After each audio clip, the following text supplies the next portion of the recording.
The cold had stopped bothering Seyla hours ago. That was how she knew the end was close. She lay on the metal floor of the cargo hold, her forearms folded across her chest in the traditional Zerial death pose. The bioluminescent patterns along her carapace, once bright cyan and violet, now flickered like dying stars. Each breath came slower than the last, shallow and painful. The silence pressed against her like a physical weight. No hum of engines. No whisper of life support.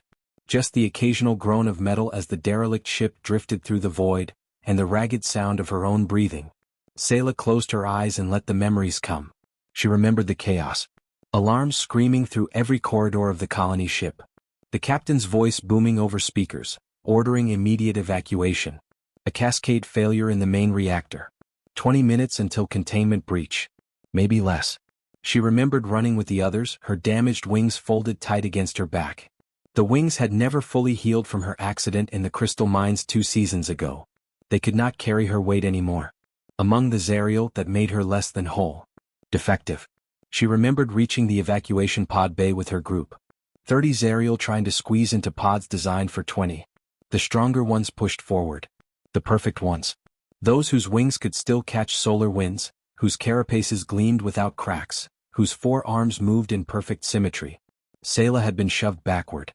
Again and again. Please, she had begged. There is room. Please. Her supervisor, Velrith, had looked at her with those compound eyes that showed no emotion. The colony needs the strong Seyla. You understand. I can work. I can contribute. My wings do not define my worth. Your wings define everything. Velrith had turned away. You should have died in the mines. This is simply fate correcting itself. The others had sealed themselves in the pods. She remembered pounding on the glass, screaming. She remembered watching the pods launch, one after another, leaving her alone in the bay. She had run then. Run through empty corridors as the ship tore itself apart. Emergency bulkheads slammed shut behind her, sealing off sections consumed by radiation or vacuum. She made it to an old cargo hauler docked in Bay 7, a ship they used for supplies. She sealed herself inside just as the colony ship's reactor went critical. The explosion had sent the cargo hauler spinning into deep space. Emergency power kept minimal life support running. For 3 days, maybe 4, she had huddled in the cargo hold, waiting for rescue that would never come. The Zerial did not rescue defective ones. She knew this. She had always known. Now the emergency power was gone. The temperature had dropped below freezing. The oxygen tasted thin and stale. Her lungs burned with each breath. Seyla opened her eyes one last time, looking up at the ceiling of the cargo hold. Frost covered the metal surfaces, creating strange patterns in the darkness. Beautiful in a way. A fitting last sight. She thought about her mother, who had wept when Seyla's wings were crushed. Not from sadness for her daughter, but from shame at having produced imperfection. She thought about the work she had done despite her limitations. The equations she had solved. The systems she had optimized. None of it had mattered. Only the wings mattered. Only perfection mattered. I am sorry I was not enough, she whispered to the empty darkness. The words came out in the clicking, chittering language of her people. I tried. Her bioluminescent patterns dimmed further. Just scattered dots of light now, like distant stars going out one by one. Seyla closed her eyes. She felt her heart slowing. Zerial had 2 hearts, beating in rhythm. Now they stuttered, out of sync, struggling. The cold spread through her limbs. She could no longer feel her feet. Her hands. This was dying. She had wondered what it would feel like. It was not as terrible as she had feared. Just a gradual fading. A gentle letting go. She thought perhaps she would dream. See the crystal caves of her homeworld one last time, before the mining operations had scarred them. See her childhood friends before they learned she was defective and stopped speaking to her. Instead, she heard something impossible. A sound. Distant. Mechanical. Seyla's mind, already slipping away, tried to make sense of it. Hallucination surely. The brain creating comfort in final moments. But the sound grew louder. A buzzing, cutting sound. Metal against metal. Her eyes snapped open. Light. Actual light, not the dimming glow of her own patterns. Bright and white, cutting through the darkness of the cargo hold. Seyla tried to move, but her limbs would not respond. Hypothermia had locked her joints. She could only watch as a section of the cargo hold wall began to glow red. Someone was cutting through the hull. Salvagers. It had to be. But what species? Would they help her, Or would they simply take what they wanted from the ship and leave her corpse behind? The cutting continued, methodical and precise. A rectangular section of wall fell inward with a clang that echoed through the hold. Vapor poured through the opening as warmer air met the freezing atmosphere. A figure stepped through. Bulky in a pressure suit, moving carefully in the low gravity. The suit's helmet lights swept across the cargo hold, illuminating stacks of supply crates, emergency equipment, and finally settling on Seyla. The figure froze. Seyla stared back, unable to speak. Her vocal membranes had seized up from the cold. The figure moved closer, each step deliberate. As it approached, she could see details through the frost on her vision. The pressure suit was old, patched in several places. Not military. Not corporate. Independent salvager then. The figure knelt beside her. Through the helmet visor, Seyla saw a face. Pale skin. 2 eyes instead of compound ones. Hair on the head. Short fur on the face. Human. She had seen humans before in trade ports. A young species, barely established beyond their home system. The Zerial considered them primitive. Impulsive. Overly emotional. The human's mouth moved. Words came through a speaker in the suit, but Seyla did not understand the language. The tone though. The tone was not harsh or dismissive. It sounded concerned. The human reached out with a gloved hand. Seyla's vision was darkening again, consciousness slipping. She saw that hand extended toward her, palm up. An offering. An invitation. Among the Zerial, such a gesture meant nothing. But she had seen enough species to know this was significant. A choice. Take the hand or let go. Seyla tried to lift her arm. It barely moved. The human saw the attempt and gently took her hand instead, wrapping gloved fingers around her frozen ones. The human spoke again. Still incomprehensible words, but that tone. That gentle, determined tone. Through the dimming light and the cold and the shutting down of her systems, Seyla understood one thing clearly. This human was not going to leave her behind. The last thing she saw before darkness took her was the human lifting her carefully, cradling her against the pressure suit as if she were something precious. Something worth saving. For the first time in her life, Seyla fell unconscious, not knowing if she would wake again, but feeling something she had never felt among her own kind. Hope. Seyla woke to warmth. It was so unexpected, so foreign after the cold, that for a moment she thought she had died and entered some afterlife. But death was supposed to be nothing. What? Not this soft surface beneath her, not this steady hum of machinery, not this gentle orange light. Her eyes opened slowly. The ceiling above her was metal, clean and well-maintained. Lights ran along panels and straight lines. She tried to move and felt resistance. Not restraints. Blankets. Actual thermal blankets tucked around her body. Panic set in. She was aboard another ship. A human ship, judging by the design. The salvager had taken her. Of course. Salvagers took valuable things, and even defective Zerial had worth on certain markets. Organ trade. Labor contracts. Research specimens. Seyla's forearms pushed against the blankets, trying to sit up. Pain shot through her body. Everything ached. Her limbs moved like rusty machinery. Whoa, easy there. Easy. A voice spoke from somewhere to her left. Human language. She did not understand the words, but the tone was calm. Not threatening. She turned her head. The human from before sat in a chair beside the bed. He had removed the pressure suit and wore simple clothes.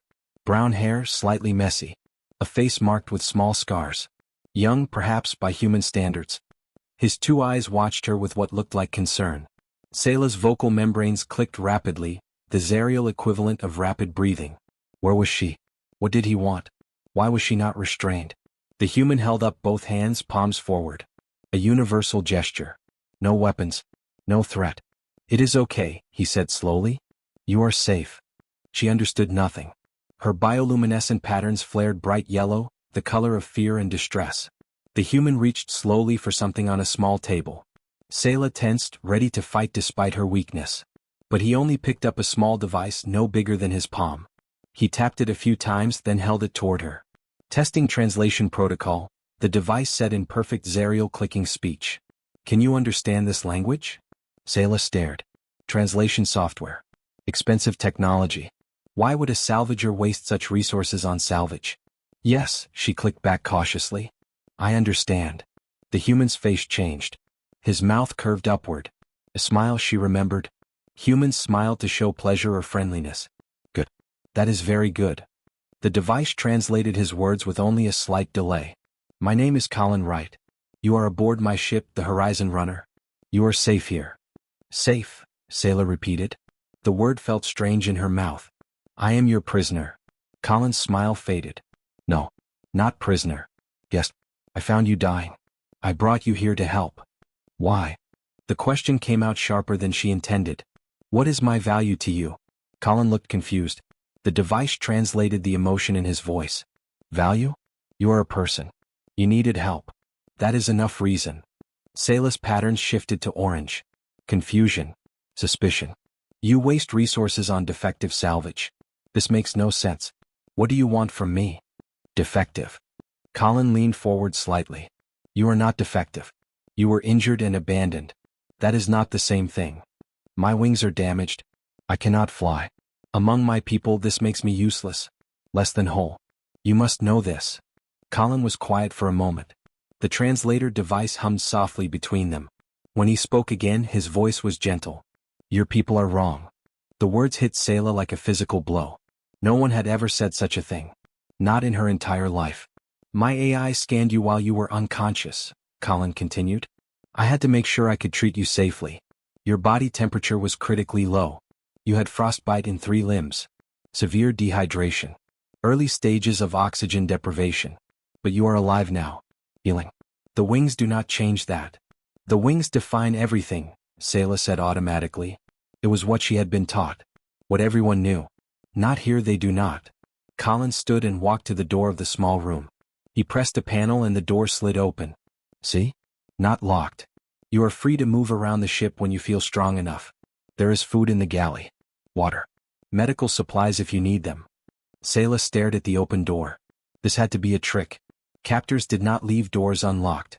I do not understand, she whispered. Colin returned to his chair. What do you not understand? Any of this. You spend resources healing me. You give me freedom aboard your ship. You ask nothing in return. This is not logical behavior. Maybe not by your people's logic. Colin's face showed something sad. But humans see things differently. We help because someone needs help. We heal because someone is hurt.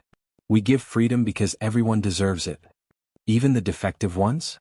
Colin shook his head firmly. Stop calling yourself that. You are not defective. You are injured. There is a difference. What difference? Defective means broken beyond use. Beyond worth. Humans do not believe people can be that. We have a whole field of medicine called rehabilitation. We have technology to replace lost limbs, damaged organs, broken parts. We have schools that teach different ways of learning for different minds. We build ramps for people who cannot climb stairs. We make devices that let people who cannot hear still understand speech. We adapt. We include. Seyla's patterns flickered through several colors. She had no words. Your people have a phrase, Colin continued. My translator found it in the language database. Defective to abandon. It means someone so broken that leaving them behind is acceptable. Is that correct? Yes, Seyla clicked quietly. Humans have no such phrase in any of our languages. The concept does not exist for us. We have words for injury, disability, difference. But abandon? No. That is not what we do. Then what do you do with your imperfect ones? We help them thrive. Colin said it like it was the simplest thing in the universe. We find what they can do, not what they cannot. We give them tools and support and opportunity. Some of our greatest scientists cannot walk. Some of our best artists cannot see. Some of our finest teachers think in ways others call broken. They are not less than whole. They are whole in different ways. Seyla felt something wet on her face. It took her a moment to realize she was crying. Zariel rarely cried. It was considered weakness. Why are you telling me this? She asked. Because you need to know. You were left to die for something that is not your fault. That is wrong. And I am sorry it happened to you. Where will you take me? There is a place called Waystation 7. 3 days from here. It is a station where many species live and work together. You can request asylum there. Make a new life if you want. Choose your own path. Choose, Seyla repeated. Another word that felt foreign. Zariel did not choose. They followed the colony's needs. They accepted their place. Yes, choose. What you want to do. Where you want to go. Who you want to be. Colin stood again. But first you need to rest more. Heal more. Nova, my ship's AI, says you need at least another day of recovery before you can move around safely. Nova warned you about helping me, Seyla said. She had heard enough to understand that much. Nova warned me about potential risks. Biological incompatibility. Political complications if your people found out. Resource expenditure. Colin moved toward the door. I chose to help anyway. Why? Colin paused at the doorway. He looked back at her and his expression was kind. Genuinely kind. Because you closed your eyes to die and I could not let that be your ending. Everyone deserves a chance to open them again. To see what comes next. He left then, the door sliding shut behind him but not locking. Seyla heard his footsteps fade down the corridor. She lay in the warm bed, surrounded by blankets and soft light, and tried to understand what had happened. A human had saved her life expecting nothing in return. Had given her freedom when he could have kept her captive. Had spoken to her with kindness when he could have shown indifference. Her pattern slowly shifted to pale blue. The color of deep thought. Of worldviews crumbling and reforming. Perhaps humans were not primitive after all. Perhaps they understood something her ancient species had forgotten. Perhaps being whole had nothing to do with wings. By the second day, Seyla felt strong enough to leave the small quarters Colin had given her. Her limbs still ached, but the terrible cold had left her bones. She moved slowly through the corridors of the Horizon Runner, one hand trailing along the wall for support. The ship was small. Compact. Everything had a purpose and a place. Clean but worn, like something well used and well maintained. Not like the pristine colony ships of her people, where every surface gleamed and any imperfection was immediately corrected. She found Colin in what appeared to be an engineering section. He stood at a workbench, reaching up to adjust something in an open panel above his head. His face showed strain. Seyla watched from the doorway, staying quiet. She had learned humans valued privacy. But she was curious. Colin grunted softly in pain as he stretched higher. His left shoulder did not move as smoothly as his right. Something was wrong with it. Injured, perhaps. Yet he continued working, his jaw tight with determination. You are hurt, Seyla said finally, her translator device clipped to her belt. Colin jerked slightly, surprised. He looked down at her and gave a small smile. Just an old injury. Happened last month when I had to make emergency repairs during a solar storm. Shoulder got wrenched pretty badly. You should rest it. Let it heal properly. I should, Colin agreed, lowering his arm carefully. But ships do not repair themselves and I am the only crew. The plasma conduit needs realignment before we can make the next jump to Waystation 7. You work while injured. This is foolish. Colin laughed. The sound was warm, not mocking. Probably. But necessary foolishness. The conduit will not wait for me to heal. Seyla clicked her mandibles together, thinking. Among my people, injured workers are replaced immediately. It is inefficient to let damaged ones continue when whole ones are available. Well, there are no replacements out here. Just me. Colin turned back to his work, using mostly his right arm now. Besides, I heal better when I keep moving. Humans are stubborn that way. We push through pain. Adapt to limitations. Find ways to work around problems. Seyla watched him for several more minutes. He moved with practiced efficiency despite the obvious discomfort. He knew his ship intimately. Every system, every quirk. This was not the work of someone who saw himself as less capable because of an injury. You move strangely, she observed. Your left leg. It does not bend quite right. Colin paused. For a moment, Seyla worried she had offended him. But he just smiled again, that strange human expression she was beginning to recognize. Sharp eyes, he said. Or whatever Zariel have instead of eyes. He tapped his left leg with a tool. It made a hollow metallic sound. Prosthetic. Lost the original in a mining accident 5 years ago. Explosion. I was lucky to survive. Seyla's bioluminescent patterns flared bright orange. You lost a limb? But you command a ship. You work. You function. Of course I do. Why would I not? Because you are damaged. Incomplete. How did you not lose your position? Your status. Colin set down his tools and turned to face her fully. His expression was serious now. Seyla, I need you to understand something. Humans do not throw people away because they get hurt. We fix what we can fix. We adapt what we cannot. This leg is not as good as my original, but it works. I walk. I run. I climb. I do my job. But you are imperfect now. Everyone is imperfect. Every human who has ever lived. We all have something. Bad eyes, so we make glasses. Bad hearing, so we make devices that amplify sound. Weak hearts, so we make machines that regulate the beat. Damaged legs, so we make new ones. He patted his prosthetic again. This leg cost me most of my savings. Took months of rehabilitation to learn to use it properly. But I did it. Because that is what humans do. Even when it would be easier to replace the person entirely? Replace a person? Colin looked genuinely confused. With who? Everyone has value. Everyone has knowledge and experience and skills that took years to develop. You do not throw that away. You help people recover and continue. Seyla moved further into the engineering section. Her damaged wings rustled slightly against her back, a constant reminder of her own inadequacy.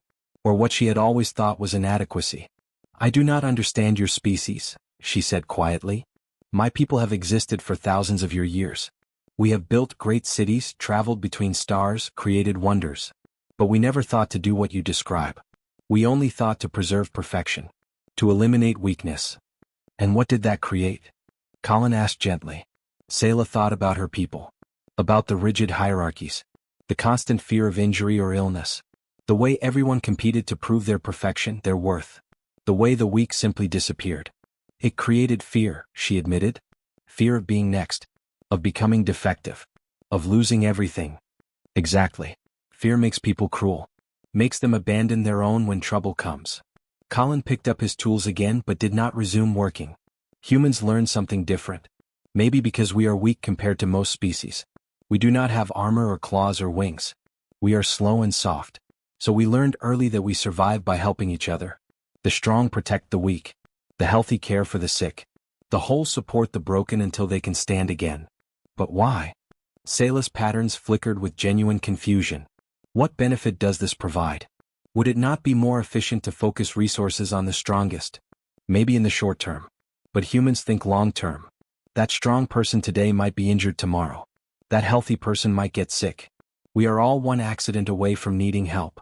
So we build systems that help everyone because we know someday we might need those systems ourselves. Colin walked over to a storage locker and pulled out a data pad. He tapped it a few times then showed Seyla the screen. Images flowed past.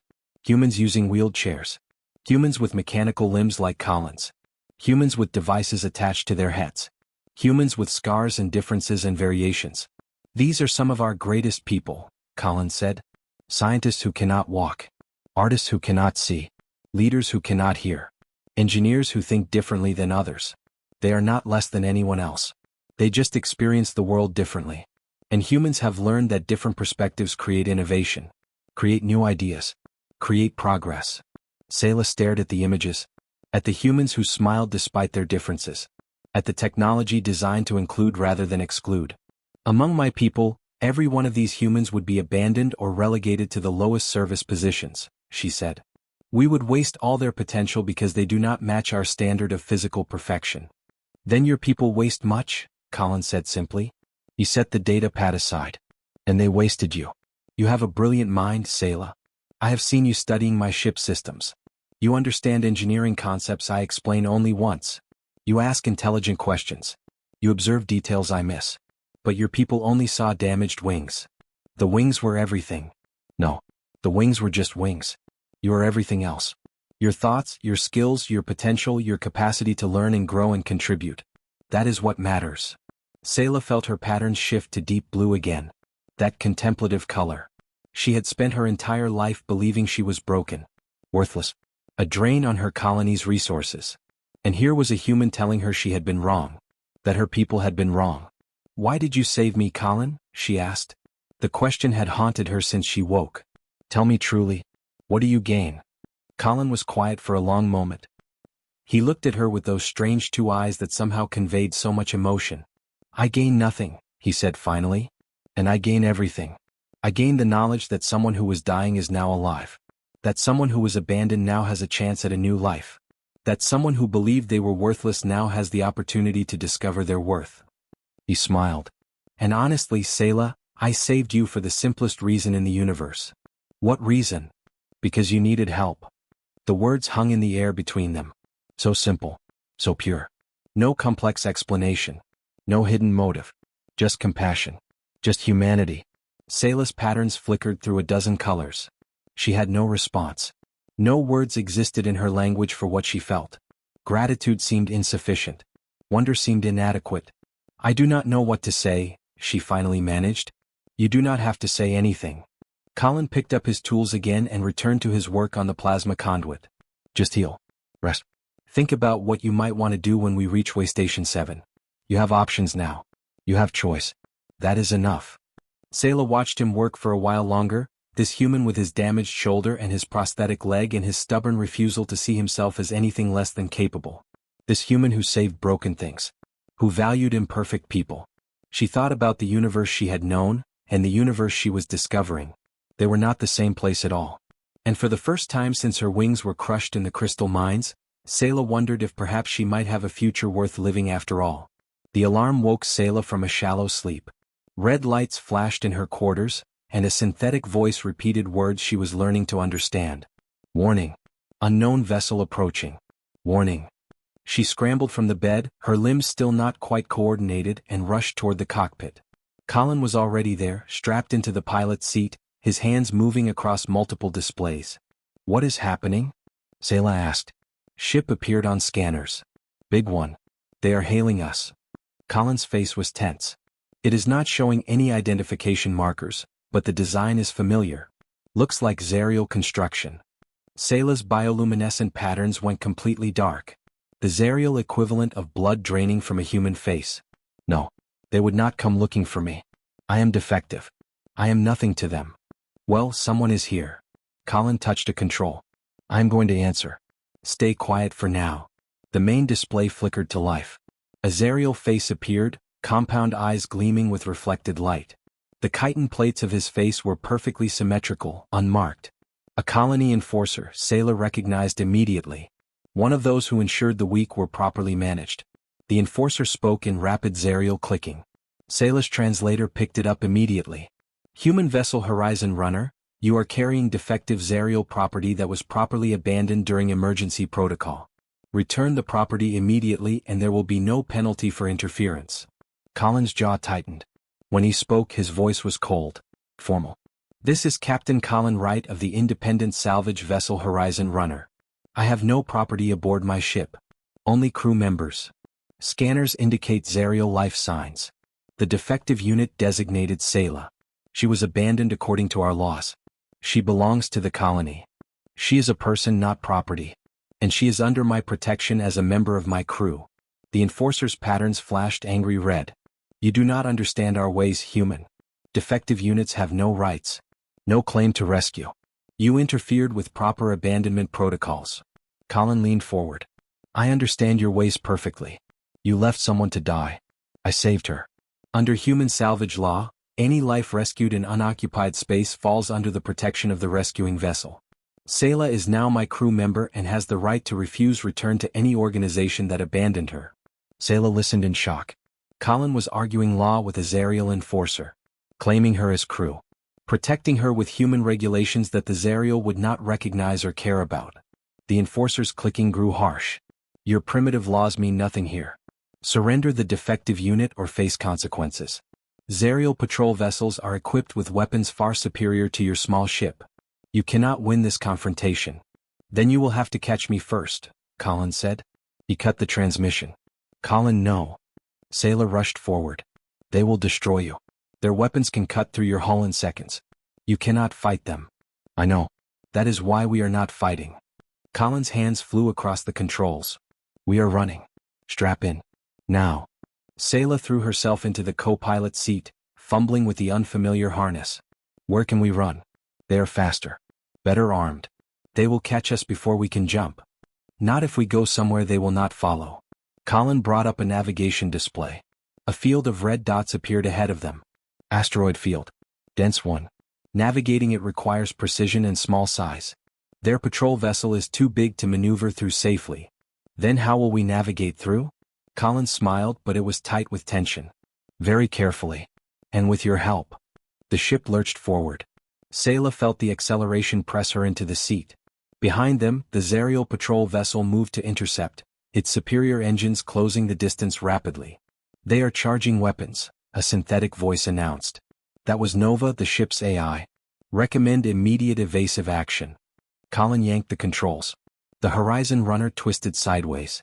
A beam of energy sliced through the space they had just occupied, missing by meters. They are actually shooting at us, Colin muttered. Wonderful. Another blast came closer. The ship shook as the edge of the beam grazed their rear shields. Shields at 60%, Nova reported calmly. How long until the asteroid field? Colin asked. 45 seconds at current speed. We will not make it, Seyla said. Her patterns flickered with fear. Colin, let me go. Transmit that I am no longer aboard. They will leave you alone. Not happening. Hold on. The ship dove suddenly, then spiraled. Colin flew with reckless skill, making the small vessel dance through space in patterns the larger patrol ship could not match. But each evasive maneuver cost them speed. The Zerial were gaining. Another blast hit their side. Sparks erupted from a panel. The lights flickered. Shields at 30%. Hull breach in aft storage bay. Emergency seals engaged. 20 seconds to the asteroid field, Colin said through gritted teeth. Seyla watched the navigation display. The field was massive. Thousands of rocks tumbling through space, ranging from pebbles to chunks bigger than the Horizon Runner. Navigating through it would require perfect timing, perfect calculation. Her mind, trained in the crystal mines where one wrong calculation meant death, began processing trajectories automatically. She saw paths Colin could not see. Patterns in the chaos. I can help, she said suddenly. I can calculate safe routes. I did this work in the mines before my accident. Colin glanced at her. You sure? Yes. Give me access to navigation. Nova, slave navigation calculations to co-pilot station. Numbers flooded Seyla's screen. Asteroid positions, velocities, projected paths. Her four hands moved across the controls, faster than Colin could follow. Her mind worked in ways the Zerial had called defective, making connections and calculations that seemed instinctive. First asteroid in 5 seconds, she said. Roll left on my mark. 3, 2, 1. Mark. Colin rolled the ship. A massive asteroid passed so close Seyla could see details on its surface. They are following us in, Nova announced. The patrol vessel has entered the field. Foolish, Seyla muttered. Their ship is too large. They will damage themselves. They want you badly enough to risk it, Colin said. Another energy blast, this one striking an asteroid nearby. The rock exploded into fragments. The Horizon Runner shook as debris pelted the hull. New trajectory, Seyla called out. Dive 20 degrees. Now. Colin obeyed without hesitation.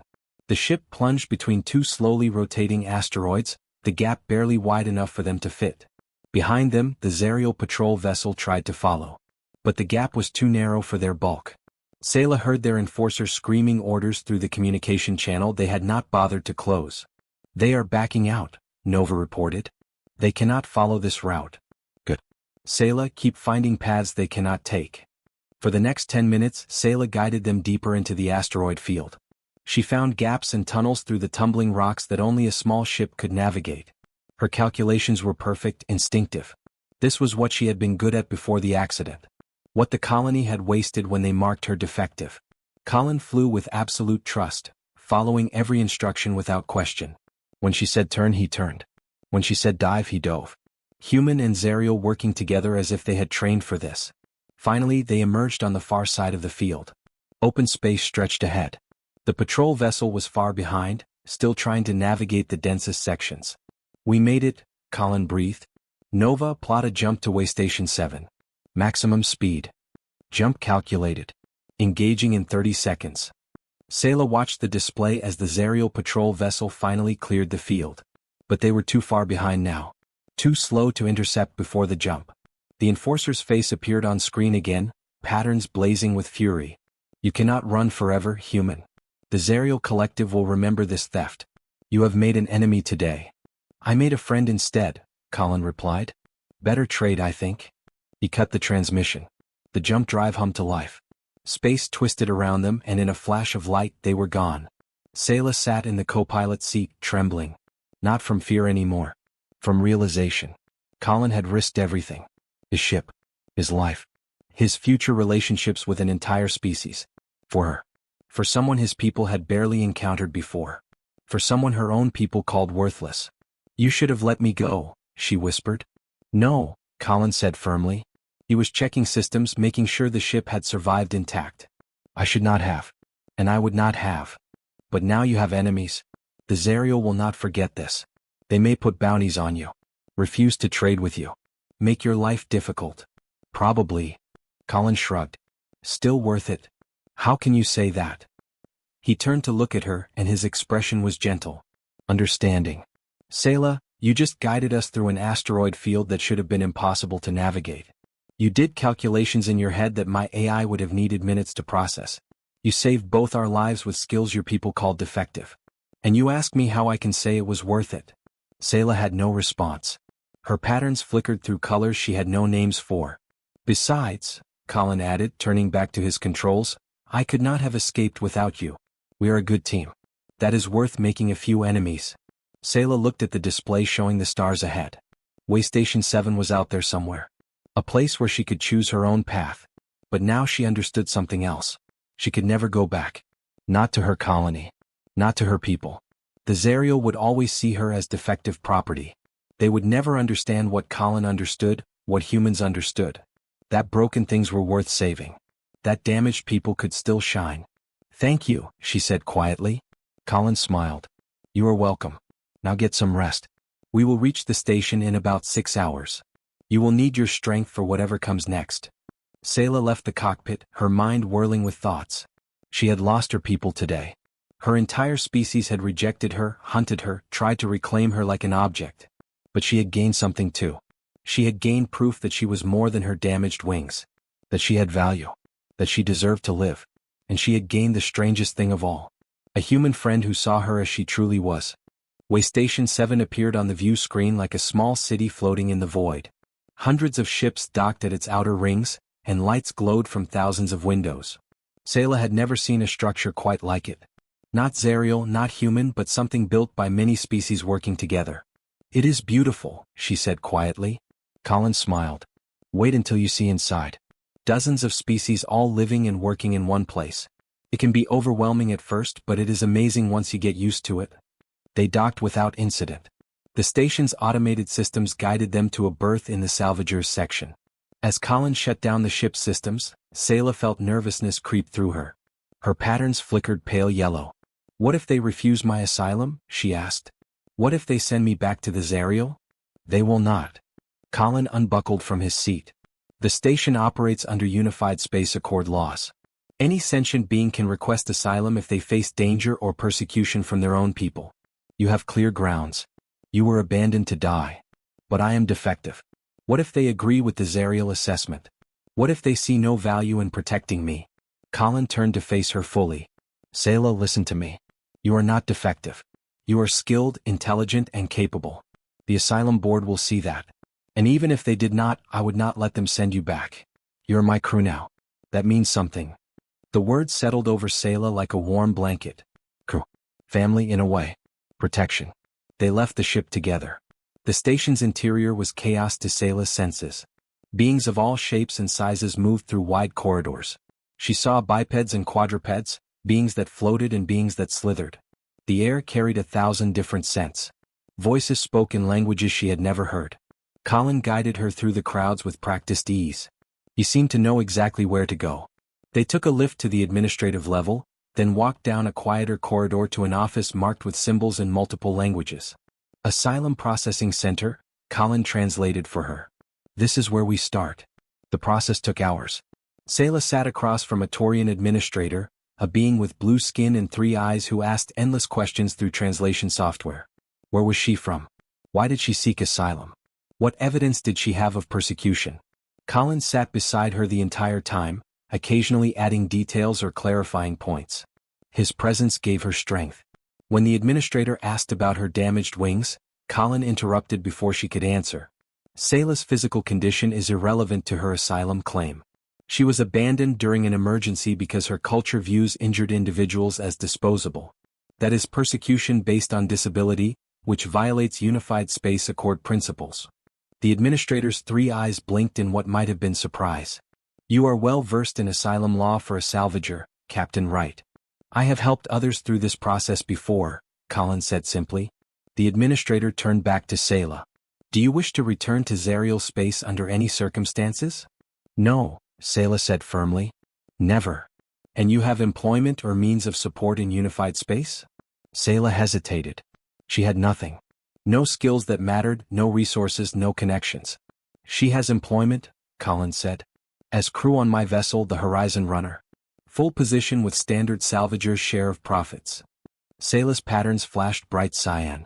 So, Colin, you do not have to. I know I do not have to. I want to. If you want the position, it is yours. The administrator made notes on a data pad. Very well. Asylum is granted on humanitarian grounds. Seyla, you are now a registered resident of Waystation 7 with full rights and protections. Welcome. Just like that, it was done. Seyla was free. Truly free. They left the office in silence. Seyla's mind could not quite process what had happened. She had a home now. A place in the universe. It seemed impossible. Thank you, she finally said. For everything. For saving me, for protecting me, for offering me a position. I will work hard. I will earn my place on your ship. I know you will. Colin led her down another corridor. But there is one condition to the job. Seyla's patterns dimmed with worry. What condition? You have to actually learn to like ship repair because I will be teaching you everything. Engines, life support, navigation, hull maintenance, all of it. If you are going to be crew, you need to know how the ship works. Relief flooded through her. I accept this condition. I want to learn. I want to be useful. You already are useful. But I am glad you want to learn anyway. They walked to a section of the station dedicated to repair workshops and supply vendors. Colin seemed to know many of the people there. He stopped to talk with a human woman who had both arms replaced with advanced prosthetics. She laughed at something Colin said, and her mechanical fingers moved with perfect precision as she worked on a power coupling. That is Sarah, Colin told Seyla as they walked on. Lost both arms in a decompression accident. Best electrical engineer on the station now. They passed a Krenth male who rolled on a wheeled platform instead of walking. Colin waved and the Krenth waved back with enthusiasm. That is Torvik. His lower body was paralyzed in combat. He is one of the top hull welders in 3 sectors. Modified his whole workspace to accommodate his chair. They entered a large workshop filled with ship parts and tools. Several beings worked on various projects. Colin introduced Seyla to each of them. A human with one eye who did precision instrument calibration. A Velian with a speech impediment who designed custom navigation systems. A human with a tremor in his hands who created beautiful artwork from scrap metal. Each one carried something the Zariel would call a defect. Each one thrived despite it. Everyone here has something, Seyla observed quietly. Something broken or damaged or different. Everyone everywhere has something, Colin corrected. Here we just do not pretend otherwise. We adapt. We help each other. We find ways to make our differences into strengths. He led her to a workbench in the corner. This will be your station when we are docked here. You can use it to practice repairs, work on projects, whatever you want. Seyla ran one hand along the smooth surface. Her own workbench.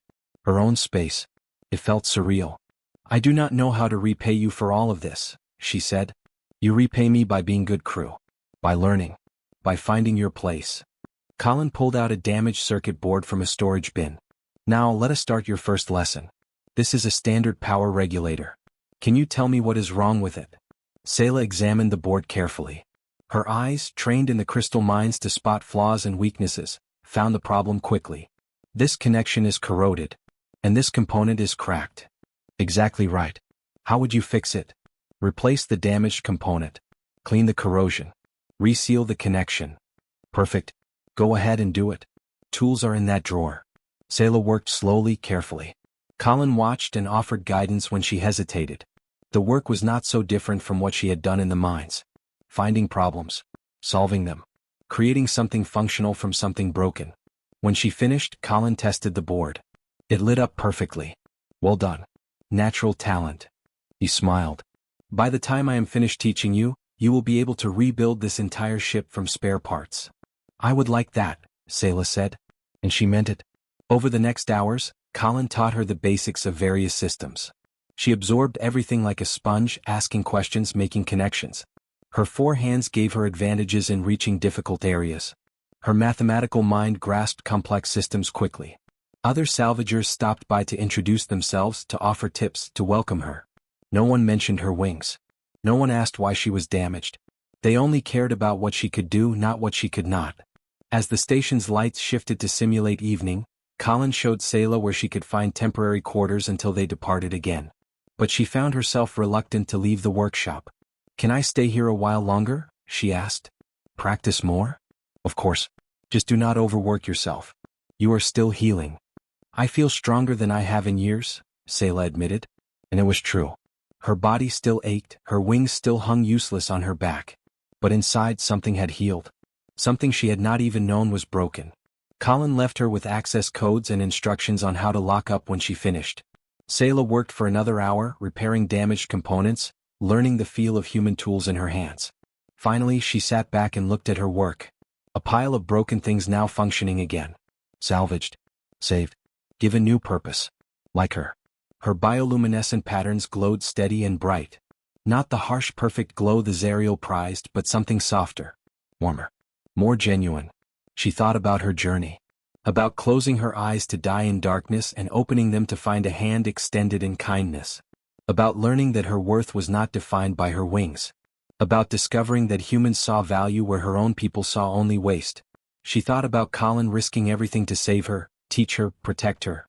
About the community of imperfect beings who welcomed her without judgment. About the future she now had, full of choices and possibilities. In Zariel space, broken things were discarded. Broken people were abandoned. But in human space, broken things were worth fixing. And broken people were worth saving. Seyla stood and walked to a polished metal panel, using it as a mirror. She looked at her reflection. At her damaged wings that would never carry her again. At her body marked by injury and hardship. For the first time in her life, she did not see a defect. She saw a survivor. She saw someone with skills and value and purpose. She saw someone who belonged. She saw herself as Colin saw her. As the humans saw her. As she was learning to see herself. Whole in a different way. And that was enough. Seyla turned back to the workbench, her patterns glowing bright in the workshop's dim light. Tomorrow she would learn more. Tomorrow she would work alongside Colin on the Horizon Runner. Tomorrow she would continue building this new life. But tonight, in this quiet moment, she simply stood in a workshop full of fixed broken things and understood a truth that would change her forever. She was home.